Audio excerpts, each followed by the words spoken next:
오늘 하나님의 말씀은 요한계시록 11장입니다. 요한계시록 11장 1절부터 13절까지 말씀 보겠습니다.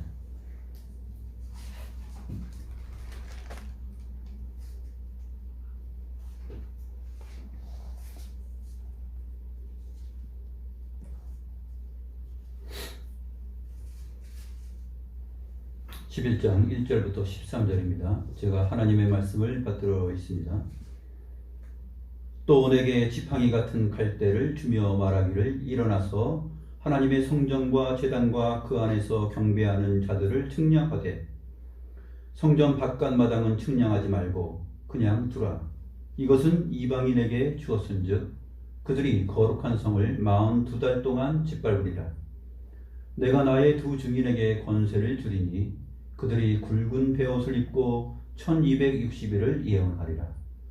그들은 이 땅에 주 앞에 서 있는 두 감람나무와 두 촛대니 만일 누구든지 그들을 해하고자 하면 그들의 입에서 불이 나와서 그들의 원수를 삼켜버릴 것이요, 누구든지 그들을 해하고자 하면 반드시 그와 같이 죽임을 당하리라. 그들이 권능을 가지고 하늘을 닫고 닫아 그 예언을 하는 날 동안 비가 오지 못하게 하고, 또 권능을 가지고 물을 피로 변하게 하고 아무 때든지 원하는 대로 여러 가지 재앙으로 땅을 치리로다. 그들이 그 증언을 마칠 때에 무저갱으로부터 올라오는 짐승이 그들과 더불어 전쟁을 일으켜 그들을 이기고 그들을 죽일 터인즉 그들의 시체가 큰 성길에 있으리니 그 성은 영적으로 하면 소돔이라고도 하고 애굽이라고도 하니 곧 그들의 주께서 십자가에 못 박히신 곳이라. 백성들과 족속과 방언과 나라 중에서 사람들이 그 시체를 사흘 반 동안을 보며 무덤에 장사하지 못하게 하리로다. 이 두 선지자가 땅에 사는 자들을 괴롭게 한 고로 땅에 사는 자들이 그들의 죽음을 즐거워하고 기뻐하여 서로 예물을 보내리라 하더라. 3일 반 후에 하나님께로부터 생기가 그들 속에 들어가매 그들이 발로 일어서니 구경하는 자들이 크게 두려워하더라. 하늘로부터 큰 음성이 있어 이리로 올라오라 함을 그들이 듣고 구름을 타고 하늘로 올라가니 그들의 원수들도 구경하더라. 그때 큰 지진이 나서 성 10분의 1이 무너지고 지진에 죽은 사람이 7천이라. 그 남은 자들이 두려워하여 영광을 하늘의 하나님께 돌리더라.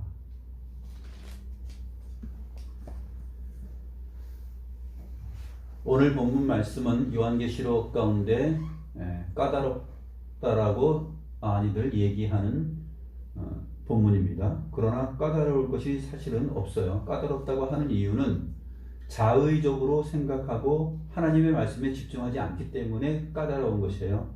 하나님의 말씀에 집중하면 너무나 쉬운 부분입니다. 하나님의 말씀에 얼마나 집중하느냐, 아니면 자기의 생각으로 상상력을 발휘해서 나아가느냐 하는 것에 차이가 있겠죠. 오늘 본문의 내용은 사실 이 거룩한 전쟁인데 2절에 보게 되면 거룩한 성이라는 단어가 나오고 그 다음에 8절에 보게 되면 큰 성이 나옵니다.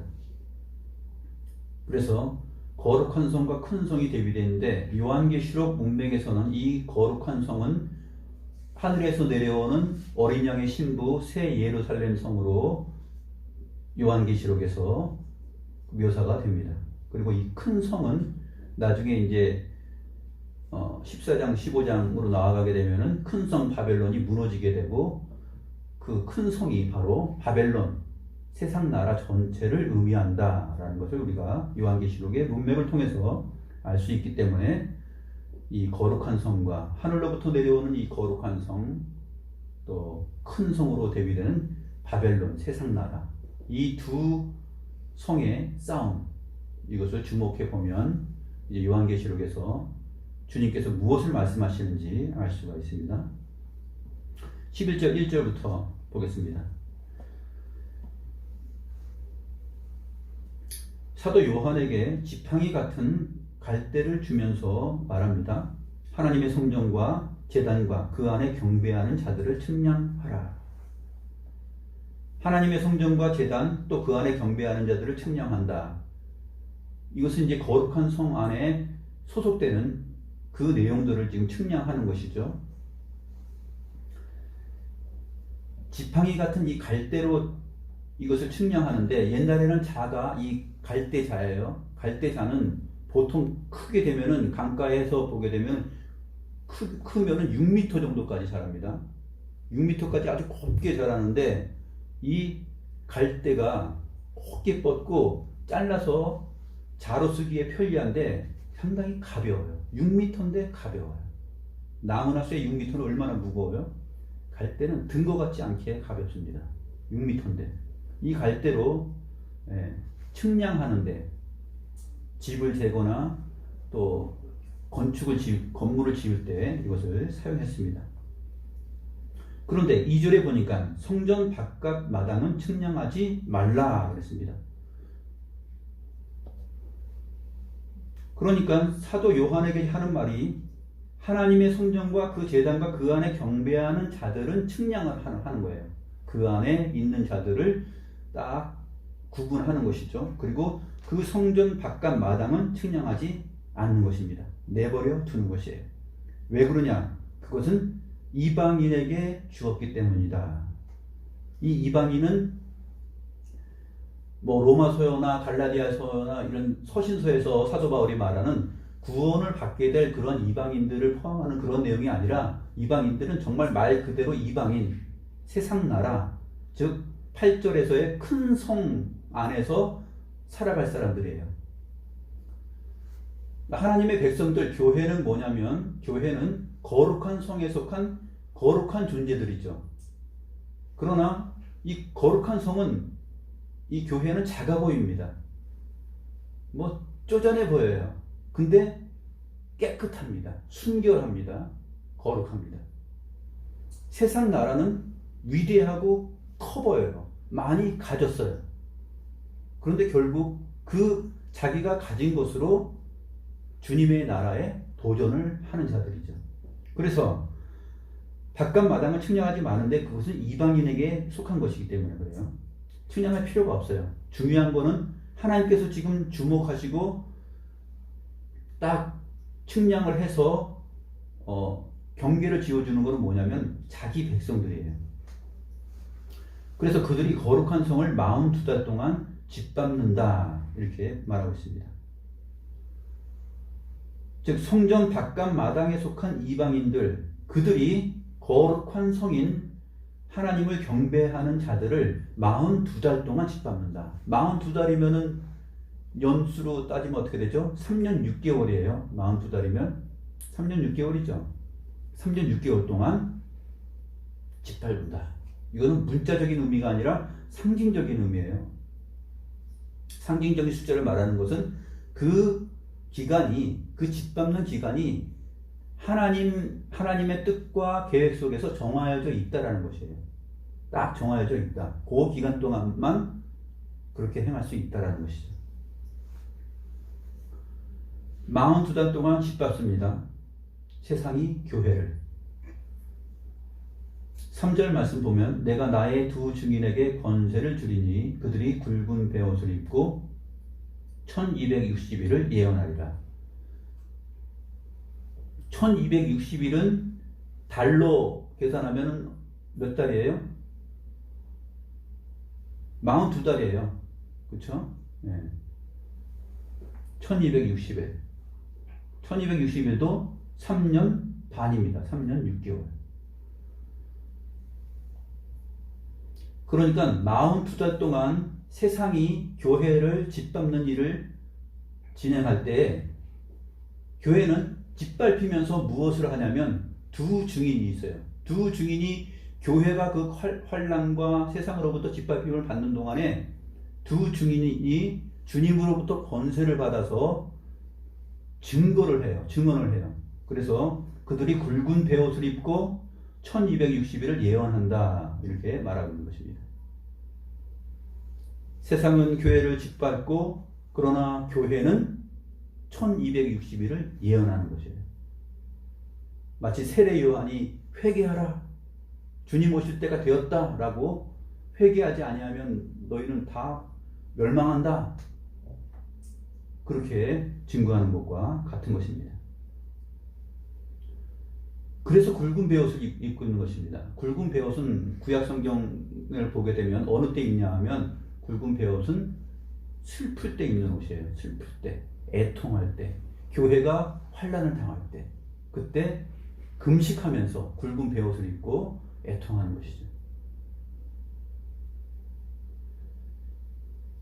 세상이 교회를 42달 동안 짓밟는 역사를 진행하는 동안 교회는 그것이, 거기에 애통함이 있는 것이에요. 애통함으로 이 두 증인이 권세를 받았고 예언하는데 그 옷을 입고 1260일을, 즉 42달 동안 예언을 하는 것입니다. 세상이 교회를 짓밟는 동안 주님으로부터 오는 교회의 증언, 예언은 쉬지 않고 있다라는 것이에요.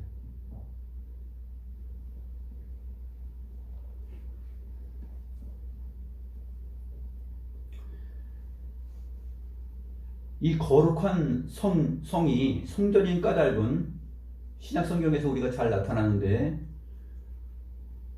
구약에서는 예루살렘 성전, 이 성전이 하나님의 성전인데, 이 성전이 곧 이제 신약으로 오게 되면은 주님 자신을 말하고 주님 자신의 몸인 교회를 말하는 것으로 나타납니다. 그래서 고린도전서 3장 16절에 보게 되면 너희가 하나님의 성전인 것을 알지 못하느냐, 이렇게 말을 했고, 고린도 후서 6장 16절에서도 우리는 살아계신 하나님의 성전이요, 이렇게 말을 하는 것이에요. 또 주님께서 요한복음 2장에서는 너희가 이 성전을 헐라, 그러면 내가 세울 것이다, 이렇게 말함으로 성전된 자기 몸을 가리켜 말씀하셨다, 이렇게 증거하고 있습니다. 사도 바울은 에베소서 2장 20절 22절에서 교회를 가리켜서 너희는 선지자들과 사도들 터 위에 세웠다, 그리고 예수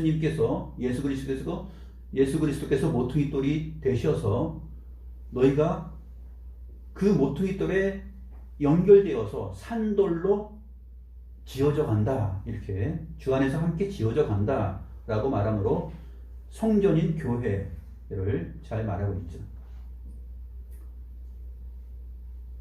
그러므로 성전 건축 헌금이라는 말은 사실상 이 한국교회에서 많이 사용됐지만 잘못된 것이에요. 성전 건축 헌금을 하려면, 성전 건축 헌금을 모았으면 교회, 즉 사람, 하나님의 백성들을 살리고 그들을 돕는 일에 써야 돼요. 그러나 한국교회는 어떻게 해왔습니까? 성전 건축 헌금이라는 타이틀로서 건물을 웅장하게 지었죠. 넓게.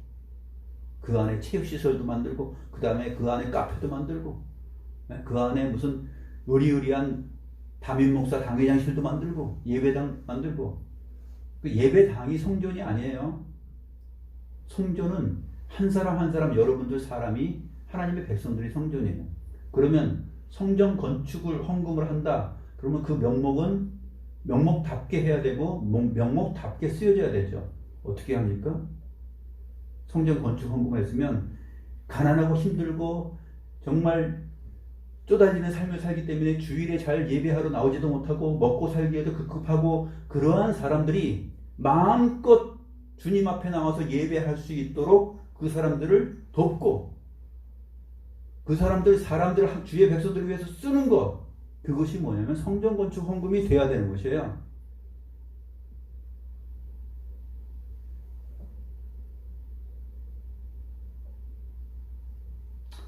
오늘 조금 곁길로 나갔는데, 아무튼 이 거룩한 성은 바로 성전을 말하는데 곧 교회를 말하는 것이다 라는 것을 우리가 분명하게 인식할 필요가 있는 것이죠. 주님께서 그 두 증인에 대해서 말합니다. 그들은 이 땅의 주 앞에 서 있는 두 감람나무와 두 촛대다. 두 감람나무와 두 촛대다. 두 감람나무와 두 촛대는 한 가지 내용을 두 가지 표현으로 표현한 것이에요. 두 감람나무와 두 촛대다 그러면 두 감람나무 더하기 두 촛대는 몇 개예요? 숫자라면 4개가 되죠. 그러니까 이거는 두 감람나무 즉 두 촛대다 이렇게 보는 것이 맞아요.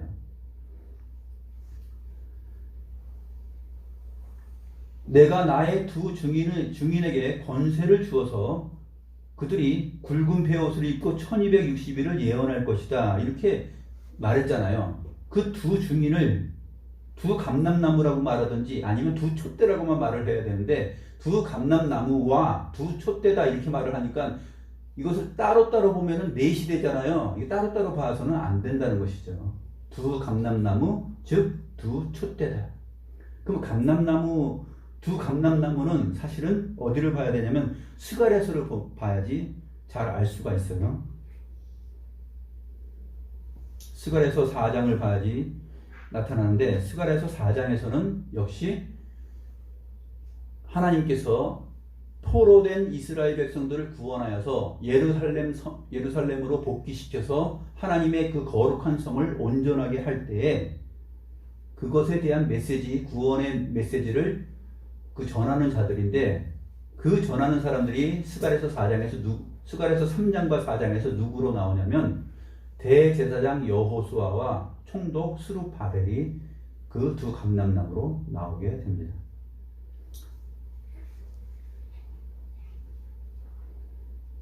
스가랴서 4장 한번 볼까요? 스가랴서 4장 2절 3절하고 11절 14절로 봅니다. 구약성경 맨 끝에 두 번째 스가랴서 4장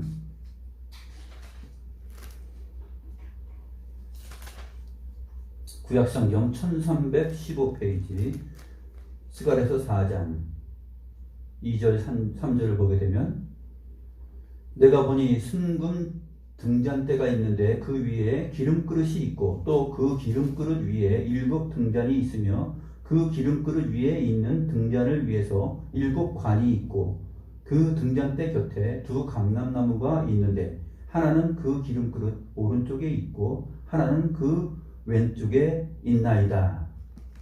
지금 스가랴 선지자가 환상을 보고 있어요. 근데 등잔대가 있고 등잔대 왼쪽과 오른쪽에 감람나무가 딱 있어요. 감람나무가. 그리고 거기에 그 주변을 둘러서 7 등잔이 있어요. 이것이 이제 7 교회, 요한계시록에 나오는 그 내용이죠. 7 교회. 그런데 도대체 이게 무엇이냐? 두 감람나무가 무엇인가? 하고 스가랴 선지자가 질문을 합니다. 뒤로 넘겨서 보면 12절에 보게 되면 이 감람나무 금기름을 흘리는 두 금관 옆에 있는 이 감람나무 두 가지는 무슨 뜻입니까? 하고 물으니까 천사가 대답을 하죠. 이는 기름 부음을 받은 자 둘이니 온 세상의 주 앞에 서 있는 자니라. 기름 부음을 받은 자 둘. 즉 이 3장 4장 문맥에서 보게 되면 제사장 여호수아와 그 다음에 스룹바벨 이 두 사람을 말하는 것입니다. 여기서 이는 기름 부음 받은 자 둘이니 온 세상의 주 앞에 서 있는 자니라. 이 부분 내용을 잘 기억하면서 오늘 본문을 다시 한번 봅니다. 오늘 본문에 어떻게 되어 있습니까? 4절 말씀 보게 되면 두 증인 그들에 대한 소개인데 두 증인 그들은 이 땅의 주 앞에 서 있는 두 감람나무다 이렇게 말하고 있죠. 이 땅의 주 앞에, 여기서는 이 땅의 주 앞에 서 있는다. 스가랴서 4장 14절에서 뭐라고 말했습니까? 이는 기름 부음 받은 자 둘인데 온 세상의 주 앞에 서 있는 자다 이렇게 말하고 있죠. 그러니까 스가랴서 4장 14절에 있는 말씀을 지금 여기서 요한계시록에 다시 가져와서 보여주고 있는 것입니다. 즉 하나님의 말씀을 갖고서 하나님의 말씀을 굳세게 확실하게 증거하는 그 증인들입니다. 1260일 즉 42달 동안 집밥힘을 받을 때 이 교회의 말씀을 맡은 자들이 증인으로서 하나님의 나라를 증거합니다. 복음을 증거합니다.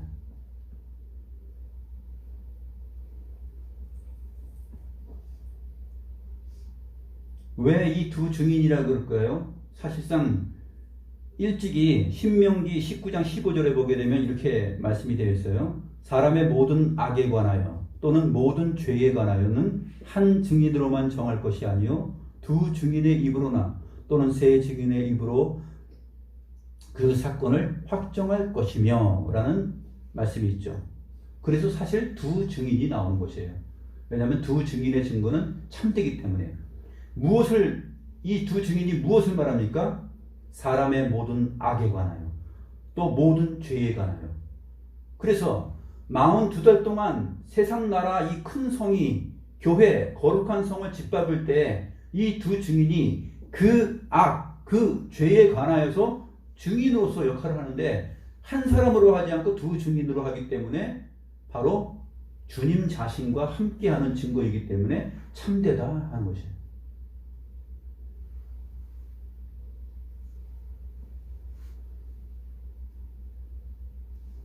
42달과 1260일은 상징적인 숫자라고 그랬습니다. 또 이 두 증인에 대하여서는 또 두 감람나무, 즉 두 촛대다 그랬어요. 두 촛대 하면 생각나는 거 뭐 있습니까? 앞에서 요한계시록 1장에서 나오는 촛대, 일곱 촛대. 일곱 촛대는 뭐라 그랬어요? 일곱 별은 주님의 교회의 사자들, 목사들이요, 말씀 사역자들이요. 일곱 촛대는 뭐라 그랬어요? 일곱 촛대는 교회다 그랬어요. 교회. 요한계시록 1장 20절에서 말했죠. 1장 20절에서 촛대는 곧 교회다 이렇게 말한 것입니다. 그러므로 이 두 증인은 교회를 대표하는 자들이에요. 교회가 주님께서 이 땅에 세우신 증인들이에요. 하나님의 나라를 증시하고 하나님의 말씀을 증거하는 그러한 증인들이에요. 그런데 둘이라고 한 것은 무엇이죠? 아까 말씀드렸던 신명기 19장 15절의 말씀을 따라서 그렇게 증거가 되는 것이죠. 그런데 이 두 감람나무에 대해서 이단들이 이제 자기들에게 적용을 하죠. 자기들에게 많이 적용합니다. JMS 정명석은 어떻게 말했을까요? 정명석은 문선명과 자기가 두 감람나무다 그렇게 얘기했어요.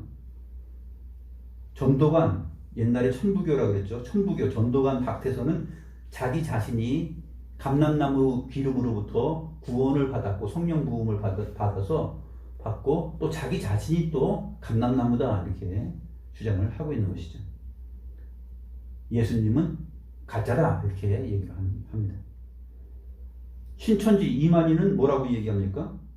증거장막에 있었던 홍종효하고 자기 자신 이만희 자기가 둘이 두 감람나무다 이렇게 요한계시록을 해석합니다. 뜻도 없어요. 근거도 없이 성경적 사실 내용도 없이 그냥 두 감람나무니까 숫자가 둘이니까 홍종효하고 이만희 자기가 그냥 두 감람나무다 이렇게 말하는 것이에요. 통일교 문선명은 어떻게 얘기했을까요? 통일교도 두 감람나무를 가지고서 또 자기들에게 적용시켰는데 통일교는 두 감람나무는 구교와 신교다. 즉 구교, 천주교, 그리고 신교, 개신교다. 이 두 감람나무가 증인이 되는데 주님을 증거하잖아요. 곧 문선명 자기 자신이 주님이고 이 구교와 신교, 천주교와 기독교는 주님이신 문선명을 증거하는 교회다 이렇게 말하는 것이.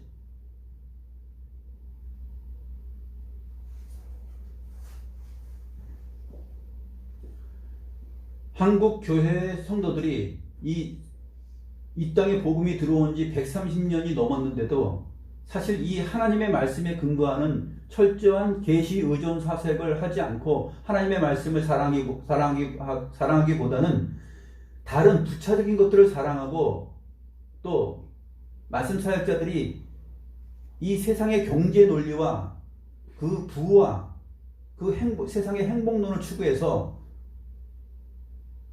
성전 건축이라는 말을 이 건물에다 쏟아붓고 돈 뜯어내고 하나님의 교회를 세우기보다는 정말 두 증인이 되기보다는 정말 세상의 경제 논리에 따라서 교회를 사실은 타락시켰죠.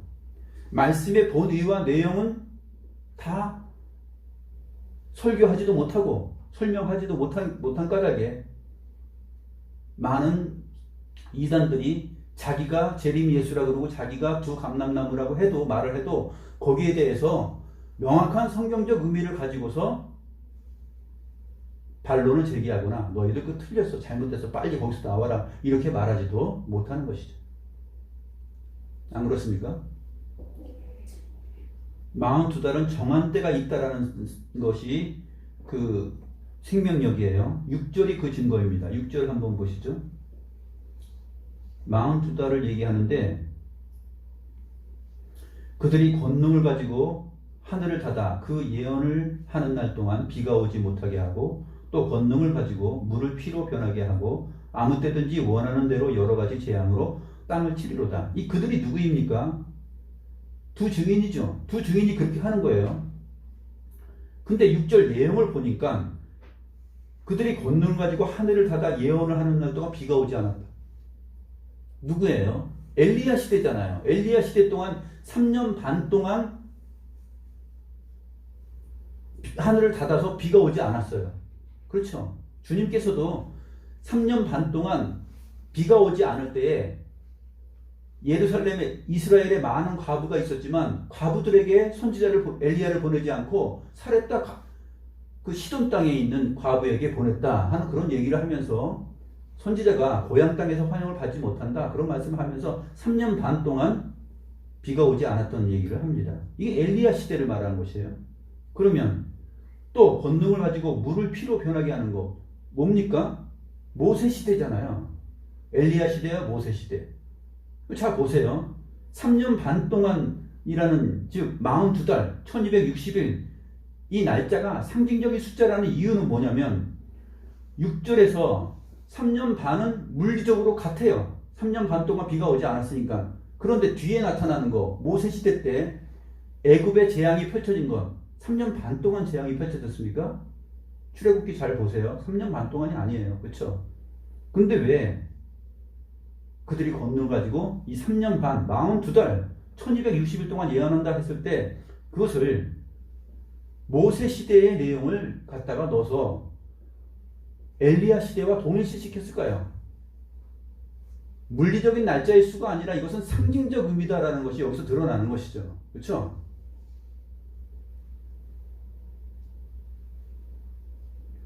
핵심은 5절입니다. 만일 누구든지 그들을 해하고자 하면 그들의 입에서 불이 나옵니다. 그들의 원수를 삼켜버릴 것이고 누구든지 그들을 해하고자 하면 반드시 그와 같이 죽임을 당할 것입니다. 즉 주님의 교회를 건드리면 죽는다라는 것이에요. 하나님의 말씀을 맡은 선지자를 우습게 보고 학대하면 그 세상은 멸망당한다는 것입니다. 교회를 우습게 여기면 세상은 멸망당한다 하는 것을 잘 보여준 사건이 바로 이스라엘 엘리야 시대 때 그리고 이집트 모세 시대 때의 상황입니다.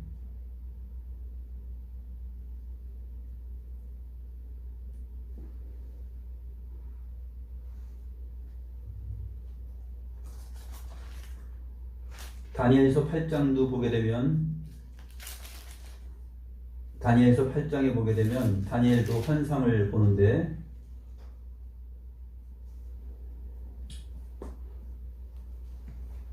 구약성경 1247페이지 다니엘서 8장에 보게 되면 마지막 때의 일을 증거하면서 매일 드리는 제사를 없애버렸고 라는 말이 나옵니다. 없애버렸고 그의 성소를 헐었으며 즉 이것이 요한계시록에서는 42달 동안 거룩한 성을 짓밟는 이방인들의 행태를 말하는 것인데 다니엘서 9장에서도 바로 그런 내용이 나와요.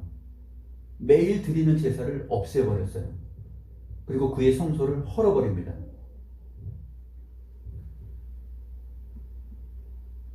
그의 악으로 말미암아 백성이 매일 드리는 제사가 넘긴 바 되었고 그것이 또 진리를 땅에 던지며 자의로 행하며 형통하였더라. 세상이 그렇게 행합니다.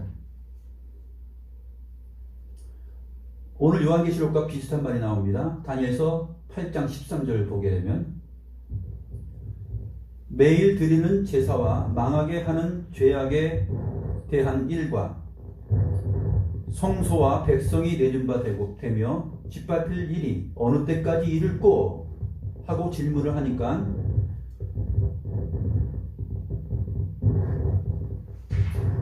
이렇게 말씀하십니다. 그가 내게 이르되 2300주야까지니 그때의 성소가 정결하게 되리라 하였느니라. 2300일 동안.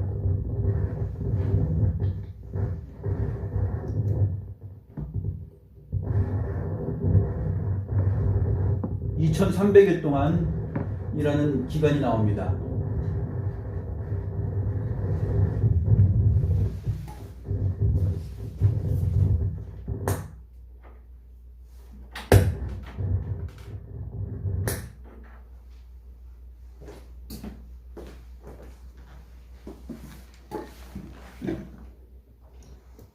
(2300일) 동안의 기간이 나오는데 이 2300일 동안의 기간을 어떻게 설명하냐면 그 아랫부분에 가서 17절 말씀에서 이렇게 말합니다. 그가 내게 이르되 인자야 깨달아 알라 이 환상은 정한 때 끝에 관한 것이라 이렇게 말합니다.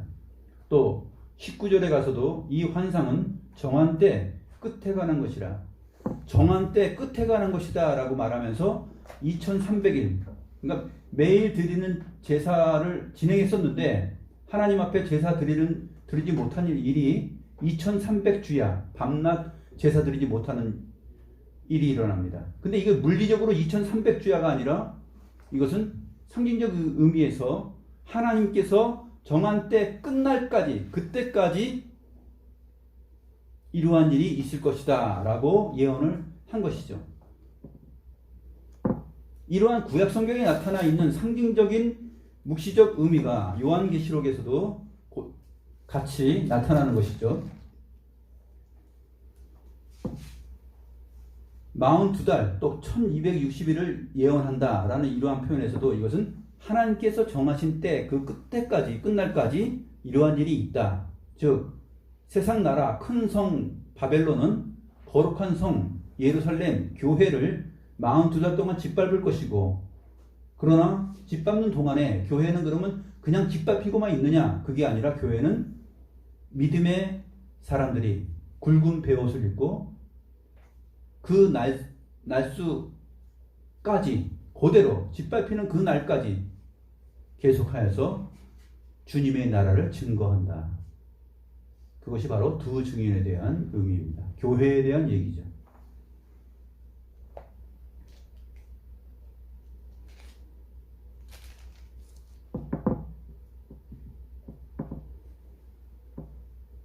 나중에 가서 하늘에서 내려오는 거룩한 성 새 예루살렘이라는 이 표현을 나중에 가서 우리가 봐야 되는 것이에요. 요한계시록 전체 문맥에서.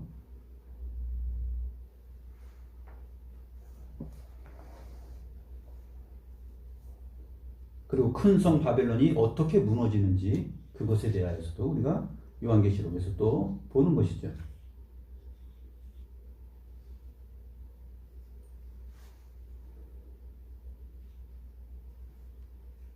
성경이 두 증인에 대해서 말하는 것은 또 예수님께서 너희 제자들에게 이렇게 말합니다. 너희들 중에 인자가 하나님 나라의 왕권을 가지고 오는 것을 볼 자들도 있다 했을 때 베드로와 요한과 야고보를 데리고서 산으로 가죠.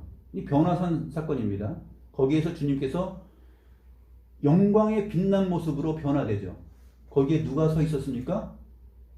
두 사람이 서 있었죠. 증인으로. 모세와 엘리야가 서 있었습니다. 그렇죠? 모세와 엘리야가 서 있었죠. 오늘 본문에서 누가 나옵니까? 모세와 엘리야 시대 때 있었던 일이 나옵니다. 그들이 권능을 가지고 하늘을 닫아 그 예언을 하는 날 동안 비가 오지 못하게 하고 또 권능을 가지고 물을 피로 변하게 하고 아무 때든지 원하는 대로 여러 가지 재앙으로 땅을 치리로다. 주님은 주님 자신을 증언하는 두 증인과 함께 영광의 모습으로 나타나는 것을 이미 십자가 사건 전에 보여주셨어요. 그때 바로 그 두 증인이 엘리야하고 모세입니다. 이 두 증인에 대해서 바로 그렇게 생각을 해야 되는 것이죠. 스가랴서의 그 두 증인 여호수아와 스룹바벨도 생각해야 되는 것이고, 결국은 뭐예요? 이 두 증인은 주님의 나라의 백성이요 기름 부음 받은 자들이죠. 교회를 가리켜서 베드로전서 2장 9절에서 너희는 왕 같은 제사장이라 그랬으니, 이 왕 같은 제사장은 다 두 기름 부음을 받은 자들을 의미하는 것이죠. 왕, 제사장. 기름 부음을 받은 자들이잖아요.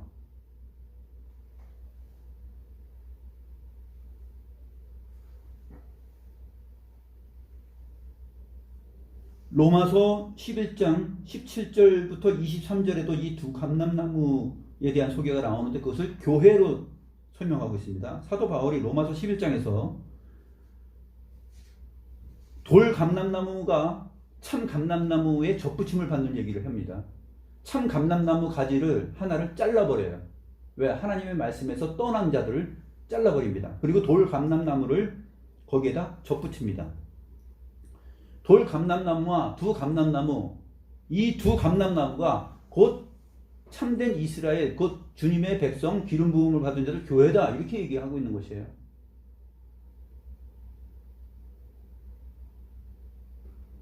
그러므로 이 두 감람나무에 대하여서 이단자들이 자기 자신이다 라고 또 누구누구다 라고 이렇게 설명하는 것은 전혀 성경적 근거가 없기 때문에 이단으로 판명이 나는 것이죠.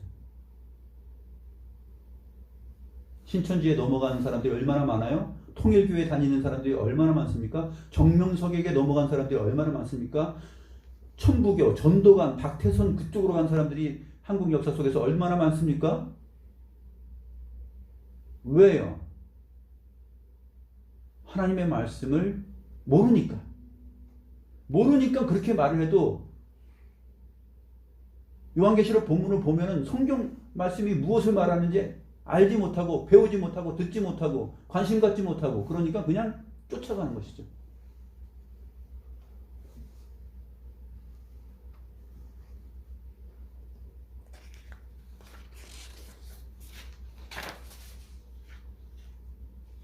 중요한 사실은 바로 이 큰 성 세상이 거룩한 성 교회를 하나님께서 정하신 기간 동안 짓밟는 일이다. 일이 있다라는 것이죠. 세상 역사 기간 동안 또 주님께서 다시 오실 때까지 바로 그 전에 그런 일이 있다는 것입니다.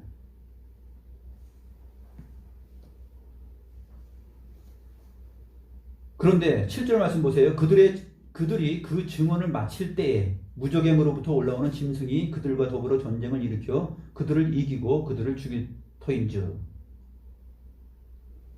그들이 그 증언을 마칠 때에 무적행으로부터 짐승이 올라와서 전쟁을 일으키고 그들을 죽입니다. 두 증인을 죽여요. 안타까운 일이죠. 어떡하지? 근데 앞에 무슨 말씀이 있어요? 그들이 그 증언을 마쳤을 때예요. 마쳤을 때. 이미 다 증언을 마쳤어요. 다 증거했을 때, 하나님 나라의 복음을 다 증거됐을 때, 그때 짐승이 기어 올라와요. 음부에서. 이러한 드라마를 보고 무슨 말을 합니까? 때는 늦었다라는 말을 합니다. 때는 늦었다. 이미 주님의 증인들이 증거를, 교회가 증거를 다 마쳤을 때예요. 그때 무정행에서 올라오면 무슨 소용이 있어요? 아무 소용이 없어요. 헛된 일을 하는 것이죠. 증거를 다 마쳤는데. 이것이 주님의 사역하고 관련이 됩니다. 그래서 8절로 넘어가는 거예요. 보세요. 그들의 시체가 큰 성 길에 있으리니 그 성은 영적으로 하면 소돔이라고도 하고 애굽이라고도 하니 곧 그들의 주께서 십자가에 못 박히신 곳이라. 이것도 상징적인 것이죠. 예수님께서 십자가에 못 박힌 곳이다 라고 했는데 소돔이다 또 애굽이다 이렇게 말을 하니까 뭡니까? 예수님께서 어디에 십자가에 못 박혀 죽으셨어요? 소돔 땅에서요? 아니면 애굽 땅에서요? 아니잖아요. 이스라엘 예루살렘 성 바깥에서 죽임을 당했죠. 근데 주님께서 못 박혀 죽으셨을 때 언제 죽으셨습니까? 아버지께서 주신 모든 일들을, 그 증거들을 다 마쳤을 때 죽였어요. 그 얘기를 하는 것이에요. 그들의 시체가 큰 성 길에 있는데 이것을 누구와 연결시키냐면 그들의 주께서 십자가에 못 박히신 곳에 그들도 있다라는 것이에요. 그 증인들도 똑같다라는 얘기예요. 언제요? 그들이 그 증언을 다 마쳤을 때 무적행에서 짐승이 올라와서 그들을 죽여요. 주님을 죽였듯이. 주님께서 모든 성경 계시와 아버지의 뜻을 다 증언을 마쳤을 때 죽이잖아요. 세상이. 교회도 그렇다는 것이죠. 때는 이미 늦으리예요. 때는 이미 늦으리. 그 미련한 짓 하는 것이죠, 지금. 그래서 자기들이 이긴 줄 알아요. 야, 우리가 이겼다. 죽였어. 하나님의 예언 증언들이 다 마쳤을 때, 마치고 나서 죽였는데 자기들이 막 이겼다 그래요. 봐라, 죽였다 우리가. 그 내용이 이제 9절과 10절들이죠. 백성들과 족속과 방언과 나라 중에서 사람들이 그 시체를 사흘 반 동안을 보며 무덤에 장사하지 못하게 하리로다. 죽여놓고 그냥 야 무덤에 가두지도 마. 저것들 아주 치가 떨리는데 아주 저것들 때문에 우리가 얼마나 괴로웠는지 몰라. 저 두 증인들 우리 구경거리로 삼자. 놀릴거리로 삼자. 네가 하나님의 아들이야? 그렇게 조롱거리를 하는 거죠. 네가 주님의 백성 기름 부음 받은 자들 두 감람나무 교회야? 거룩한 성이야? 어디 한번 보자 하면서 시체를 사흘 반 동안 무덤에 장사하지 못합니다. 이들의 조롱과 조서가 3일 반이에요. 사흘 반, 3일 반. 무엇과 대조됩니까? 거룩한 성 42달 동안, 즉 3년 반 동안 짓밟고 3년 반 동안 1260일 동안 예언이 마치는데 이들이 즐거워하는 날은 또 3일 반이에요. 아주 짧죠. 3.5가 계속 나오는 것이에요. 42달 3.5, 1260일도 3.5, 그 다음에 3일 반도 3.5. 그렇잖아요.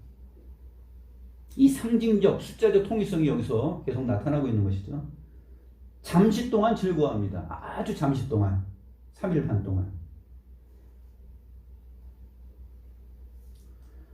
무덤에 장사하지 못하게 하고 이 두 선지자가 땅에 사는 자들을 괴롭게 한 거로 땅에 사는 자들이 그들의 죽음을 즐거워하고 기뻐하여 서로 예물을 보내리라. 아이고 잘됐다 신난다 파티 부어라 마셔라 샴페인 터트리죠. 이미 주님의 나라의 증거들은 다 증거됐는데 자기들이 이긴 줄 알고 샴페인 터트리고 이상한 분위기를 지금 연출하고 있는 것입니다. 세상이 그렇다는 것이에요. 세상이. 코로나19로 교회가 문 닫는다. 교회 숫자 막 줄어들었네. 교회가 카페가 되고 술집이 넘어가네. 그거는 교회가 넘어가는 게 아니라 교회 당이 넘어가는 거죠. 그렇죠? 교회 당이 없어지는 것이고 주님의 교회는 없어지지가 않아요. 창세전에 예정된 영생을 주시기로 작정된 자들 그 수가 입맞은 수 14만 4천 명이라는 그 정해진 수가 딱 있기 때문에 세상이 아무리 짓밟아도 교회는 두 증인으로서의 역할을 하고 눈으로 가시적으로 봤을 때는 교회가 침체됐더니 소망이 없니 그래도 교회는 항상 변함없어요. 왜? 하나님이 계획하신 그 숫자 안에 있기 때문에 교회는 변동이 없는 것이에요. 코로나19로 교회가 멸망했다. 교회가 없어졌다. 천만의 말씀. 없어지고 교회에 나오지 않고 코로나19나 그 이외에 그 어떤 이유로 세상으로 간 사람들은 무엇입니까? 참 교회 두 증인이 아닐 가능성이 큰 거죠. 그들이 죽기 전에 다시 주님 앞에 돌아와서 참된 신앙을 갖지 않는 한. 그렇죠? 다 돌아오지 않고 믿음이 회복되지 않는다면 그들은 세상 사람입니다.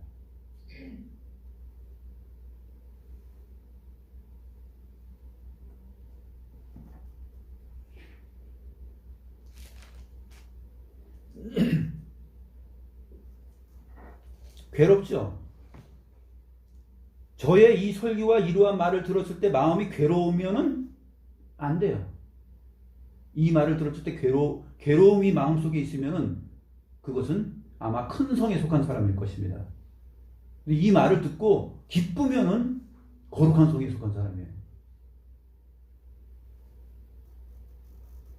세상은 이러한 설교를 들으면 기분 나빠요. 엄청 기분 나빠요. 그래서 죽이는 것이죠. 안티 기독교 나오는 것입니다. 그래서 교회가 뭐 멸망당하는 것처럼 보이고 막 그러면 이미 다 증거된 다음에 뒷북치는 것이에요. 나중에 샴페인 터뜨리고 좋아하죠. 3일 반 동안. 어떻게 합니까? 3일 반 후에 하나님께로부터 생기가 그들 속에 들어가매 그들이 발로 일어서니 구경하는 자들이 크게 두려워하더라. 도대체 이게 어떻게 된 것이지? 나중에 교회, 참된 교회, 하나님의 백성들은 다 주님께서 부활하신 것처럼 십자가에 죽으시고 부활하신 것처럼 바로 세상 가운데서 짓밟힘을 당하지만 부활하잖아요. 그거로서 증거를 보이게 됩니다. 12절 하늘로부터 큰 음성이 있어 이리로 올라오라 함을 그들이 듣고 구름을 타고 하늘로 올라가니 그들의 원수들도 구경하더라. 그때 큰 지진이 나서 성 10분의 1이 무너지고 지진에 죽은 사람이 7천이라. 그 남은 자들이 두려워하여 영광을 하늘의 하나님께 돌리더라. 하늘에서 큰 음성이 나서 이리로 올라오라 하면서 구름을 타고 올라갑니다. 하늘로 들림을 받습니다. 엘리야가 들림을 받고 또 모세가 죽었다고 하지만 모세의 시체를 찾을 수가 없죠. 모세의 시체를 찾을 수가 없습니다. 하늘로 모세도 들림을 받은 것이죠.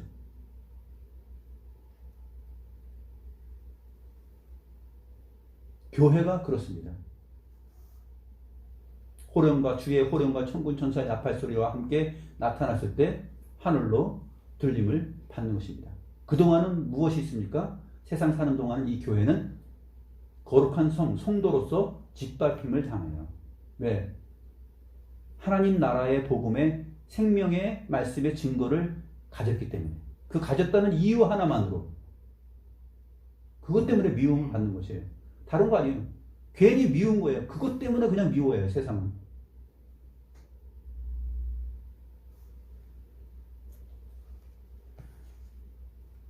너희들만 구원이 있냐? 너희들에게만 영생이 있냐? 너희들이 믿는 신만 참 신이냐? 맞아요. 성경이 그걸 말하기 때문에. 그러면 너희는 너무 독선적이야. 너희는 너희밖에 몰라. 이기적이야. 하면서 미움받는 것이죠. 큰 지진이 나서 성 10분의 1이 무너지고 7천 명이 죽습니다. 남은 자들이 다 두려워하여 영광을 하늘의 하나님께 돌립니다. 영광을 하나님께 돌린다. 이 말은 온전한 영광을 돌리는 것이 아니라 두려움으로 영광을 돌리는 거예요. 아, 정말 하나님이 살아계시구나. 아, 정말 하면서 후회하는 것이에요.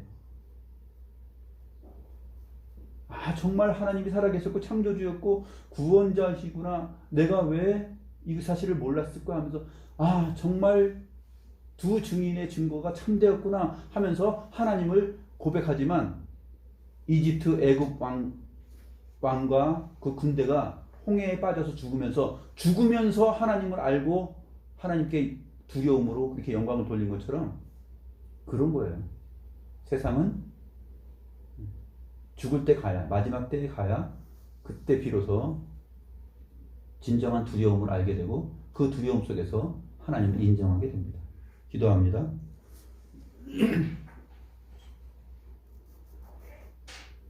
하나님 아버지 감사합니다.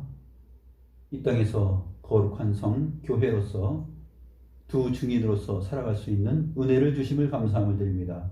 우리가 사는 날 동안 주님 오실 때까지 짓밟힘을 당하지만 우리는 주의 부활에 동참하고 주님의 죽음에 동참하는 그 영광스러움이 있다는 사실을 저희가 본문을 통해서 봅니다. 하나님 아버지, 이 사실을 굳게 믿고 우리의 환경과 우리의 삶의 내용과 우리 자신의 모든 부분을 생각할 때 항상 거룩한 성 새 예루살렘에 속한 자들로서 그 두 증인으로서의 삶을 능력 있게 살아갈 수 있는 힘을 주시고 그 삶을 부끄러워하지 않게 하여 주시옵소서. 살아계신 주 예수 그리스도의 이름으로 기도드립니다.